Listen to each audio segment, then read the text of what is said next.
નમસ્કાર વિદ્યાર્થી મિત્રો, આપની યુટ્યુબ ચેનલ જાત મહેનત જિંદાબાદમાં ફરી એકવાર આપનું હાર્દિક સ્વાગત છે. મિત્રો, ફરીથી ધોરણ 12માં નામાના મૂળ તત્વો એલિમેન્ટ્સ ઓફ એકાઉન્ટન્સી એમાં પ્રકરણ નંબર 1 એની બે અગાઉના વિડીયો આપણે જોયા છે એ પ્રમાણે પૂર્વ ભૂમિકા એની તૈયાર કરી છે. એટલે કે ભાગીદારી પ્રવેશ જે છે એ ભાગીદારી પ્રવેશ શું છે એના વિશેની વિષય પ્રવેશ કર્યો છે. આપણે એની ચર્ચા કરી છે. એના તમામ બાબતોની આપણે ઝીણવટપૂર્વક છણાવટ કરી. એને લગતા કેટલાક સ્વાધ્યાયમાં વિકલ્પો જોયા છે અને ટૂંકા પ્રશ્નોની પણ આપણે ચર્ચા કરી છે. મિત્રો, હવે આજના વિડીયોમાં એ જ વસ્તુને આપણે આગળ વધારતા જઈએ છીએ ત્યારે જે દાખલા પૂછાય છે આ પ્રકરણમાંથી કેવા પ્રકારના એ દાખલા હોઈ શકે તો એ દાખલાની આપણે વિગતવાર ગણતરી સાથે ચર્ચા કરીશું. ધ્યાનપૂર્વક તમારે જોવાનું છે અને જો વિડીયો ગમે તો એને લાઈક, શેર અને સબસ્ક્રાઇબ કરવાનો છે. મિત્રો, તો આવો આ વિડીયોને આપણે અંત સુધી જોઈએ. હવે આપણે ચાલુ કરીશું દાખલા નંબર 1. મિત્રો, અહીંયા આપણે જોઈએ છે કે એક ભાગીદારી પેઢીમાંથી દર મહિનાને અંતે સરખી રકમનો ઉપાડ કરે છે. તો ભાગીદાર એક પેઢીમાંથી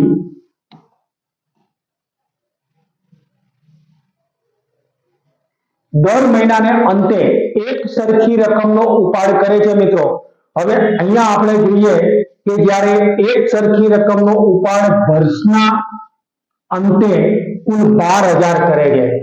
મહિનાના અંતે જ્યારે ઉપાડ કરતો હોય ત્યારે મુદત આપણે આ પ્રકારે ધ્યાનમાં લેવાની છે. મુદત બરાબર n અને n ને આપણે લઈશું 66/12. હવે એ 66/12 આપણે ધ્યાન રાખવાના છે કેમ 66/12 આવે અને જો દર મહિનાની શરૂઆતમાં જ્યારે ઉપાડ કરે તો ત્યાં તમારે મુદત લેવાની છે n બરાબર 78/12.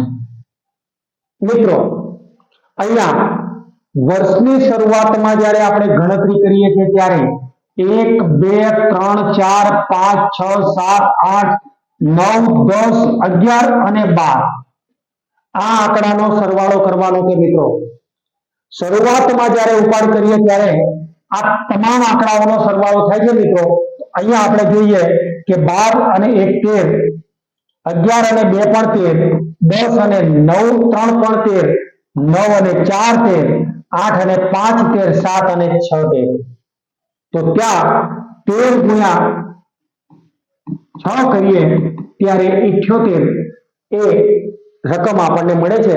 એટલે કે 12 માસમાંથી 78/12 ધ્યાનમાં લેવાના. આ 78 દિવસો આપણને મળે છે. મિત્રો, એટલે 78/12 ધ્યાનમાં લઈશું. મહિના પ્રમાણે આપણે આને આ પ્રમાણે ગોઠવણી કરીએ છીએ. હવે મિત્રો, એ વ્યાજ વર્ષને અંતે લઈએ ત્યારે 12મો મહિનો આપણે ધ્યાનમાં નથી લેવાનો, એ નીકળી જાય છે. કારણ કે પહેલી તારીખે જે આપણે ધ્યાનમાં લઈએ છીએ એના બદલે હવે અંતિમ તારીખે આખો એક મહિનો નીકળી જાય છે. મિત્રો, એટલે કે એક મહિનો આપણે જ્યારે બાદ કરી દઈએ ત્યારે ત્યાં આપણે 66/12 દિવસનું વ્યાજ ગણવાનું છે. તો અહીંયા મુદત આપણે 66/12 માસ, અહીંયા 78/12 માસ. આ બંને આંકડાઓ તમારે ખાસ ધ્યાનમાં રાખવાના છે. વિકલ્પો માટે પણ એને ધ્યાનમાં રાખો કે જ્યારે દર મહિનાને અંતે ઉપાડ કરે તો 11 જ મહિના થાય છે, માટે 66/12 અને દર મહિનાની શરૂઆતમાં જ્યારે ઉપાડ કરે ત્યારે આપણે લેવાનું છે 78/12. હવે એ જ ગણતરીને જ્યારે આપણે આગળ વધારીએ ત્યારે મિત્રો વર્ષનો ઉપાડ એટલે કે 12 માસનો ઉપાડ બરાબર ₹12,000 છે. તો એક માસનો ઉપાડ એ આપણા માટે હોય 1/12 ગુણ્યા 12,000. એટલે અહીંયા આપણને ₹1,000 ઉપાડ મળે છે. હવે વ્યાજ શોધવાનું સૂત્ર તો આપણું એકદમ સરળ છે. I બરાબર PRN ભાગ્યા 100. હવે મિત્રો, અહીંયા મુદ્દલ મુદ્દલને આપણે P વડે દર્શાવીએ છીએ, જે આપણને રૂપિયા 1000 મળે છે. R વ્યાજ દર છે, તો વ્યાજ દરને આપણે R વડે દર્શાવીએ છીએ, જે આપણને 12% રકમમાં આપી દીધેલું છે, એટલે કે 12% છે. અને મુદત એ આપણા માટે n વર્ષ છે, અને એને આપણે 66/12 ધ્યાનમાં લેવાનું છે. તો આ ત્રણ કિંમતોને આપણે સૂત્રમાં જ્યારે મૂકી દઈએ છીએ ત્યારે P બરાબર 1000 ગુણ્યા ટકા બરાબર 12 ગુણ્યા n બરાબર 66/12 અને કિંમત પ્રમાણે આપણે અહીંયા લેવાના છે, સૂત્ર પ્રમાણે 100. હવે આનું સાદું રૂપ જ્યારે આપણે આપીએ છીએ ત્યારે 2 શૂન્ય આરામથી કાપી નાખીશું, 12 અને 12 ને પણ આપણે દૂર કરીશું, તો એ કિંમત 10 ગુણ્યા 66 કરીએ તો રૂપિયા 660 વર્ષને અંતે ઉપાડ પર વ્યાજ ચૂકવવું પડે. તો આ પ્રકારે મિત્રો આપણે ઉપાડ પર વ્યાજની જ્યારે ગણતરી આવે ત્યારે વર્ષની શરૂઆતમાં ગણેલું છે કે વર્ષના અંતમાં ગણેલું છે, તો એ પ્રકારે આપણે ધ્યાનમાં લેવાનું છે. આ મુદ્દો જે છે એ તમારે સાઈડમાં ગમે તે જગ્યાએ નોટબુકમાં લખી લેવાનું છે મિત્રો, કે જેના કારણે તમે જ્યારે પણ પુનરાવર્તન કરો છો ત્યારે એકદમ નજર ઉપર આવે કે ભાઈ વર્ષને અંતે છે, દર વર્ષને અંતે છે, દર મહિનાને અંતે છે તો n બરાબર 66/12 અને દર મહિનાની શરૂઆતમાં છે તો 78/12 કેવી રીતે આપણે ગણેલું છે, તો એને પણ તમારે સાઈડમાં ટપકાવી રાખવાનું, યાદ રાખો કરીને, તો તમને સરળતાથી આ મુદ્દો યાદ આવશે. અને ત્યારે હવાલામાં પણ જ્યારે ઉપાડનું વ્યાજ તમારે ગણવાનું આવશે તો તમે આ રીતે ગણી શકશો મિત્રો. ક્લિયર? હવે જઈશું દાખલા નંબર 2 પર. વિસ્મય, અભિજીત અને કુણાલ 3:2:4 ના પ્રમાણમાં નફો નુકસાન વહેંચી લેતા ભાગીદારો છે. મેનેજરને તેનું કમિશન આપ્યા બાદ વધતા નફાના 10% કમિશન આપવાનું છે. અભિજીતના ભાગે રૂપિયા 30,000 નફો આવે છે, તો મેનેજરના કમિશનની ગણતરી કરો. હવે અહીંયા આપણે જોઈએ છે કે અભિજીતનો ભાગ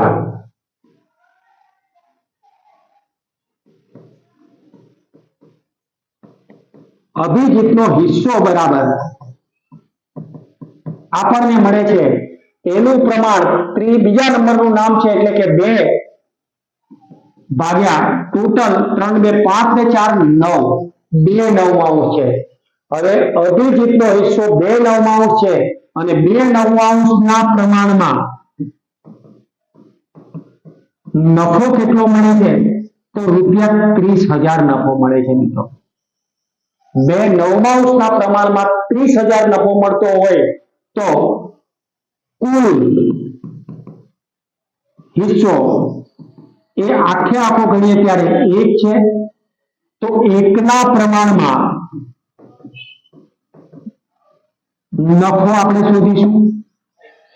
અહીંયા આ રકમને આપણે ઉપર નીચે કરીએ ત્યારે 1 ની નીચે 2 9 ગુણ્યા 30,000.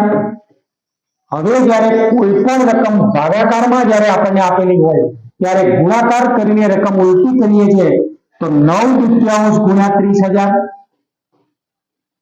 હવે 30,000 ને હું 2 વડે ભાગીશ એટલે 15,000. 15 નવા 135 અને 3 મીંડા જ્યારે આપણે મૂકી દઈએ ત્યારે 1,35,000 રૂપિયા એ કુલ નફો થાય છે મિત્રો. કુલ નફો વિસ્મય અભિજીતનો હિસ્સો જે છે એ અભિજીતનો હિસ્સો 2 9 છે, કારણ કે વિસ્મયનું 3 પ્રમાણ છે, 3 ભાગ છે, અભિજીતના 2 ભાગ છે અને કુણાલના 4 ભાગ છે. ટોટલ 9 ભાગમાંથી અભિજીત 2 ભાગ મેળવે છે, એટલે કે 2 9 નો ભાગ મેળવે છે. તો 2 9 ના પ્રમાણમાં નફો એને 30,000 મળે છે, જે આપણને રકમમાં આપી દીધેલો છે. તો હિસ્સો 1 ના પ્રમાણમાં નફો કેટલો મળે, તો એ આપણને મળે 1,35,000. હવે આપણે મેનેજરનું કમિશન ગણવાનું છે. તો રૂપિયા 100 ની રકમ પર કમિશન બરાબર 10% કમિશન આપીએ છીએ. તો રૂપિયા 1,35,000 ની રકમ પર કમિશન કેટલું? હવે 1,35,000 એને આપણે ઉપર કરીશું, નીચે 100 કરીશું અને ગુણ્યા 10 ફક્ત એક મીંડાઓ ઉડાડીશું ત્યારે આપણી પાસે 13,500 રૂપિયા એ મેનેજરનું કમિશન મળશે. મિત્રો, મેનેજરને અપાતું કમિશન જે છે એ 13,500 આપણે આ રીતે કરી શકીએ છીએ. રાજકુમાર, કૌશિક અને શર્માનું નફા નુકસાનનું પ્રમાણ 15:10:9 છે. જો આ વર્ષના અંતે પેઢીનો કુલ નફો 68,000 થયો હોય તો દરેક ભાગીદારોને મળતો નફો શોધો. અહીંયા આપણે કુલ ભાગ જ્યારે શોધીએ ત્યારે કુલ ભાગ બરાબર 15+10+9 છે અને એ બધાનો સરવાળો કરીએ ત્યારે આપણને 33 મળે છે. મિત્રો, હવે અહીંયા રાજકુમારને મળતો હિસ્સો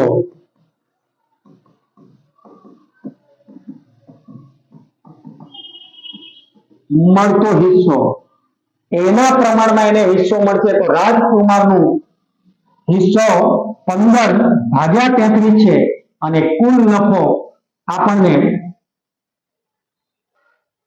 34. મિત્રો, સરવાળો કરીશું અહીંયા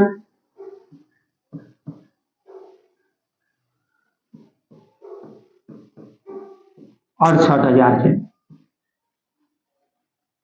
હવે એ જ રીતે રાજકુમાર પછી કૌશિકને મળતો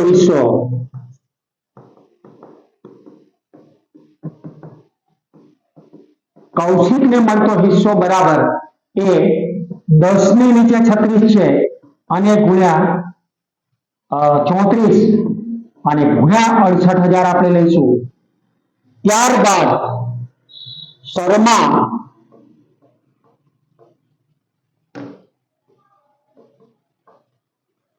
શર્માને મળતો હિસ્સો અને શર્માને મળતો હિસ્સો 9 ની નીચે 34 લઈશું અને ગુણ્યા 68,000. હવે આ ત્રણે મળતો હિસ્સો એ આપણે અહીંયા રૂપિયામાં મિત્રો આરામથી ગણી શકીએ. ત્રણે કિંમતો આપણે મૂકી દીધી છે. 34 ગુણ્યા 68 લઈએ ત્યારે અહીંયા આપણને બધાની ઉપર 2,000 રકમ મળે છે. હવે એની સાથે એનો હિસ્સો 34 માં ભાગે 2,000 રૂપિયા મળે છે તો 15 ભાગે અહીંયા 30,000 રૂપિયા મળશે. એ રાજકુમારને મળશે. કૌશિકને 20,000 રૂપિયા મળશે અને 9,18,000 રૂપિયા એ શર્માજીને મળશે. ટોટલ રૂપિયા કરીએ ત્યારે 68,000 નફો જે છે એ આ પ્રકારે આપણે મિત્રો વહેંચી શકીશું. તો નફા નુકસાનની વહેંચણી તમે જ્યારે પણ ભાગીદારી પેઢીમાં નફા નુકસાન વહેંચણી ખાતું આપણે બનાવીએ છીએ તો નફા નુકસાન વહેંચણીમાં તમારે આ પ્રમાણે જે તે ભાગીદારનો હિસ્સો છે એ તમારે વહેંચવાનો છે. મિત્રો, તો મહેતાને પંડ્યા કરતા 4 ગણો અને બાજપાઈને મહેતાના હિસ્સાનો અડધો ભાગ મળે છે. વર્ષના અંતે પેઢીનો નફો 87,500 થયો હોય તો દરેક ભાગીદારને મળતી રકમ શોધો. અહીંયા મહેતાને પંડ્યા કરતા 4 ગણો. તો ધારો કે સૌ પ્રથમ આપણે ધારણા પંડ્યાજીની કરવાની છે. તો ધારો કે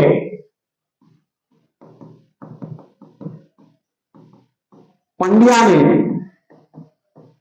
મળતો ભાગ બરાબર અહીંયા આપણે એને 1 વડે લઈશું. એક પૂરેપૂરો ભાગ એને મળે છે. તો પંડ્યા કરતા મહેતાને મળતો ભાગ બરાબર એના કરતા 4 ગણો ભાગ મળે છે એટલે એને 4 ભાગ મળશે અને બાજપાઈને મહેતાના હિસ્સાનો અડધો ભાગ મળે છે. તો બાજપાઈને મળતો ભાગ મહેતાને જે મળે છે એનો અડધો હિસ્સો એટલે કે 4/2 એટલે કે 2 ભાગ મળે છે. તો અહીંયા પંડ્યા, મહેતા અને બાજપાઈનું નફા નુકસાન પ્રમાણ આપણને 1/4/2 મળે. 1/4/2 ના પ્રમાણમાં નફો વહેંચવાનો છે મિત્રો. તો કુલ ભાગ 1+4+2 એટલે 4 ને 6 ને 7 ભાગ છે. હવે અહીંયાથી અલગ અલગ નામ પ્રમાણે મહેતાને મળતો હિસ્સો,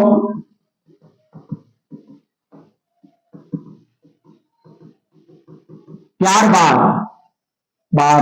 પંડ્યાને મળતો હિસ્સો,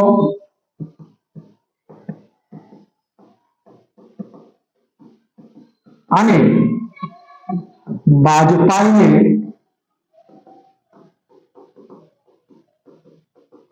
મળતો હિસ્સો. હવે એ હિસ્સો દરેકને કેટલા પ્રમાણમાં મળે છે?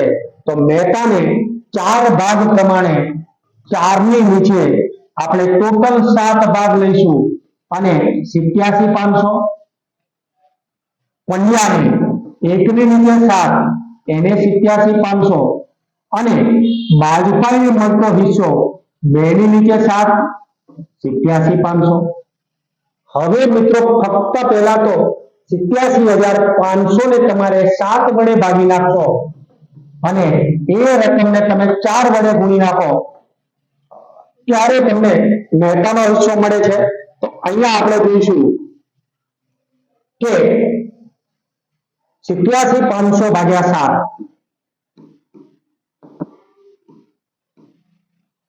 12,500. અહીંયા દરેકમાં આપણને 12,500 મળે છે મિત્રો. તો 12,500 ને તમે 4 વડે ગુણાકાર કરો છો ત્યારે એ કિંમત આપણને મળે છે ગુણ્યા 4 તો 50,000 એ મહેતાને મળતો નફો છે. ત્યાર પછી 12,500 ને 1 વડે ગુણો છો ત્યારે એ કિંમત 12,500 એ પંડ્યાને મળતો નફો છે 1 ભાગે અને 12,500 ગુણ્યા 2 કરો છો ત્યારે 25,000 એ બાજપાઈને મળતો નફો છે. આ ત્રણેયને મળતી રકમ તમે આ પ્રકારે મિત્રો શોધી શકો છો. સૌ પ્રથમ અહીંયાથી નક્કી કરવાનું છે કોને કેટલો હિસ્સો મળે છે. મહેતાને પંડ્યા કરતા 4 ગણો, પંડ્યાને 1 ભાગ મળે તો મહેતાને 4 ભાગ મળે અને બાજપાઈને મહેતા કરતા અડધો તો મહેતાને 4 ભાગ મળે છે તો એનો અડધો કરીએ ત્યારે બાજપાઈને 2 ભાગ મળે છે અને એ પ્રમાણે 3 નો હિસ્સો તમે ગણી શકો. આ ત્રણેયનો સરવાળો કરશો ત્યારે 87,500 રૂપિયાનું તમે વિતરણ એ આરામથી કરી શકશો મિત્રો. તો મિત્રો આ માહિતી સભર વિડીયોમાંથી તમામ માહિતી જો તમને ગમી હોય તો એને લાઈક કરો, શેર કરો અને સબસ્ક્રાઇબ કરો મિત્રો અને એની બેલ આઇકન દબાવશો તો નોટિફિકેશન દ્વારા અગલા વિડીયો અમારા નવા બનેલા વિડીયો એ તમારી સામે પ્રસ્તુત હશે મિત્રો. તો ત્યાં સુધી સર્વે મિત્રોને જય હિન્દ.